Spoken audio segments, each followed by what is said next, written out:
जीवन जीना सचमुच एक कला है। जिसे ये कला आ गई, वो विपरीत परिस्थितियों में भी खुशी खुशी अपना जीवन जी लेता है। उसे फिर जिंदगी या लोगों से कोई शिकायत नहीं रहती। अभी कुछ ही दिनों पहले की बात है। संगीता के यहाँ भैया भाभी और बच्चे आए हुए थे।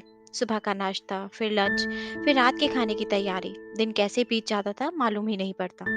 कभी कभी संगीता उनको मॉल घुमाने ले जाती थी, या फिर कभी कोई दर्शनीय स्थल दिखाने ले जाती थी। कभी कभी बाजार से ही कुछ खा लेते थे, नहीं तो घर आकर जैसा सब कहते, संगीता और भाभी मिलजुल कर बना लेते थे। रात को फिर बातों का सिलसिला शुरू हो जाता था। कभी पुरानी बातें, किसी शादी ब्याह के किस्से, और कुछ नहीं तो चुटकुले या फिर गाने। रात के 2 बज जाते, समय का मालूम ही नहीं चलता। बेटे को ऑफिस से छुट्टी नहीं मिली, इसीलिए संगीता को ही सब संभालना पड़ रहा था। ऐसे ही 5-6 दिन बीत गए। कब अक्षय तृतीया का दिन भी आ गया मालूम ही नहीं चला। यूं तो टीवी पर सब बताते हैं, किंतु पिछले दिनों व्यस्त होने के कारण संगीता को टीवी देखने का समय ही नहीं मिला। सब लोग नाश्ता करके और घर के सब काम निपटाकर मार्केट चले गए, क्योंकि भैया भाभी को शॉपिंग करनी थी और अगले दिन उनकी वापसी थी। घर पहुंचते पहुंचते रात हो गई। यूं तो थोड़ा बहुत बाहर खा लिया था, फिर भी संगीता ने सोचा कि कुछ हल्का फुल्का बना लेती हूँ। बेटे का भी ऑफिस से आने का समय हो गया था। बस खाने की तैयारी कर ही रही थी कि बेटा आ गया। आते ही बोला, माँ जल्दी से तैयार हो जाओ, मार्केट जाना है। आज अक्षय तृतीया है ना, आप भूल गई क्या? संगीता ने कहा, हाँ बेटा, मैं तो भूल गई थी। कोई बात नहीं माँ, अब चलते हैं, और आप अपने लिए कुछ गोल्ड का ले लेना।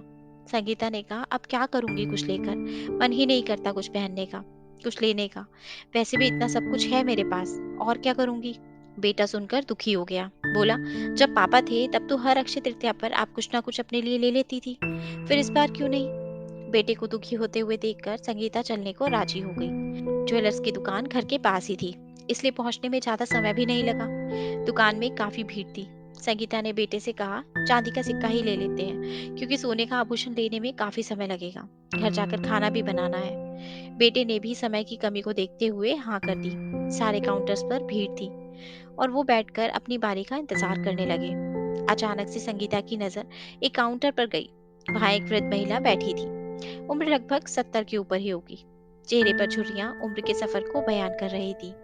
आंखों पर मोटा चश्मा लगा था। काउंटर पर जो सेल्समैन खड़ा था, वो उन आंटी जी को उनके कहने पर एक के बाद एक कान में पहनने के लिए इयररिंग्स सिखा रहा था। और वो एक एक इयररिंग्स को पहनकर अपने को आईने में निहार रही थी, और कभी कह रही थी, ये वाला नहीं, कोई और दिखाओ। तो कभी कहती, जिसमें नीचे लटकन लगी हो वो वाला दिखाओ। कहने का मतलब, वो अपने लिए अपने मन के इयररिंग्स खरीदना चाहती थी। इतनी भीड़ होने के बावजूद सेल्समैन के चेहरे पर कोई झुंझलाहट नहीं थी। वो बड़े प्रेम से आंटी जी को इयररिंग्स दिखा रहा था। संगीता भी बस आंटी जी को ही देख रही थी। सेल्समैन ने जब उसकी ओर देखा तो मंद मंद मुस्कुराने लगा। उसे ये लगा कि वो और लोगों की तरह आंटी जी का मजाक बना रही है। दरअसल वहां बैठे सभी लोग आंटी जी को देखकर तरह तरह की बातें कर रहे थे।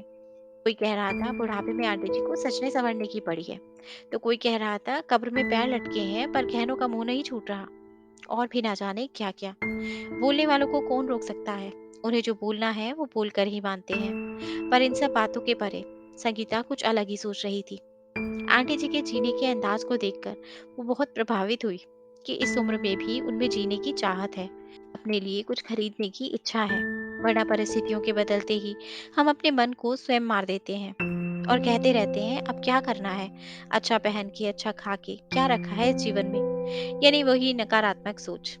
दुख सुख तो सबके साथ लगे रहते हैं, क्या होगा कैसे होगा, व्यर्थ की बातों को छोड़कर जो पल है उन्हें जो खुशी खुशी जीता है, चाहे कोई भी उम्र हो, चाहे कोई भी परिस्थिति हो, सच मायने में वही जीवन जीता है। बाकी तो सब उम्र काट ही लेते हैं। उसने मन में सोचा, आंटी जी इस उम्र में भी इतनी खुश हैं, उत्साह से भरी हैं, फिर मैं क्यों इतनी नीरस हूँ? मैं तो उनसे उम्र में भी छोटी हूँ। संगीता ने बेटे को कहा, चलो मैं भी अपने लिए कुछ ले लेती हूँ। बेटे ने आश्चर्य से उसकी ओर देखा, एकदम से बोला, क्या? शायद वो यही सोच रहा होगा, घर पर तो माँ मना कर रही थी, अब अचानक से कैसे राजी हो गई। दोस्तों, अनुकूल परिस्थितियों में तो सब खुशी खुशी जी लेते हैं, पर जो विपरीत परिस्थितियों में, चाहे वो शारीरिक हो, मानसिक, आर्थिक या भौतिक, उसमें भी खुशी खुशी जीता है, उसे ही सचमुच जीवन जीने की कला आती है। इस कला को सीखने के लिए ना तो बड़ी बड़ी पुस्तकें पढ़ने की जरूरत है, और ना ही भारी भरकम प्रवचन सुनने की। हमारे रोजमर्रा की जिंदगी में होने वाली छोटी छोटी घटनाओं से भी हम प्रेरणा ले सकते हैं। जन्म लेना तो हमारे वश में नहीं होता, किंतु इस जीवन को सुंदर बनाना हमारे हाथ में होता है। दोस्तों, आशा करती हूँ आपको ये कहानी अच्छी लगी होगी और जरूर कुछ नया सीखने को मिला होगा। आपका एक लाइक, शेयर और सब्सक्राइब हमें ऐसी ही और वीडियोस बनाने के लिए मोटिवेट करता है। इसलिए अगर अभी तक आपने हमारा चैनल सब्सक्राइब नहीं किया, तो प्लीज़ आप हमारे चैनल को सब्सक्राइब करें। आपसे कल फिर मुलाकात होगी एक नई कहानी के साथ। धन्यवाद।